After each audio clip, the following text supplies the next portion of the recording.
להוציא אותו מהאולם. להוציא אותו מיד. החוצה, החוצה. החוצה. ইসরায়েলের পার্লামেন্টে ভাষণকালে বাধার মুখে পড়েন মার্কিন প্রেসিডেন্ট ডোনাল্ড ট্রাম্প। বিবিসির প্রতিবেদন অনুযায়ী 13 আগস্ট ট্রাম্প ভাষণ দেওয়ার সময় ইসরায়েলের পার্লামেন্টে কিছুটা হট্টগোল শুরু হয়। এতে ট্রাম্প তার ভাষণ থামাতে বাধ্য হন। শুরুতে তুমুল করতালির মধ্য দিয়ে ভাষণ শুরু করেন ট্রাম্প। ভাষণ চলাকালে পার্লামেন্টের বিরোধী দলীয় কিছু সদস্য প্রতিবাদ করে ট্রাম্পকে থামিয়ে দেন। দুজন এমপি ফিলিস্তিনকে স্বীকৃতি দিন লেখা সংবলিত একটি কাগজ উঁচিয়ে ধরেছিলেন।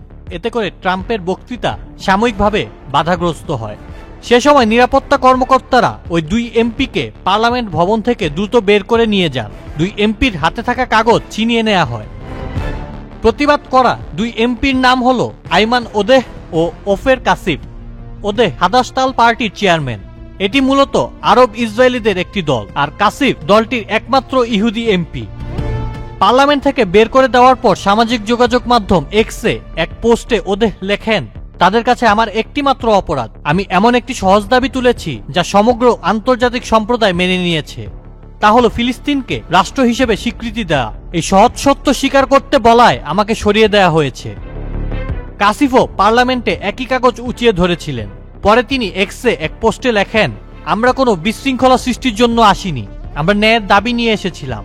অবরোধ ও বর্ণবাদী শাসনের অবসান এবং ইসরায়েলের পাশে ফিলিস্তিন রাষ্ট্রের প্রতিষ্ঠার মাধ্যমেই কেবল প্রকৃত শান্তি সম্ভব।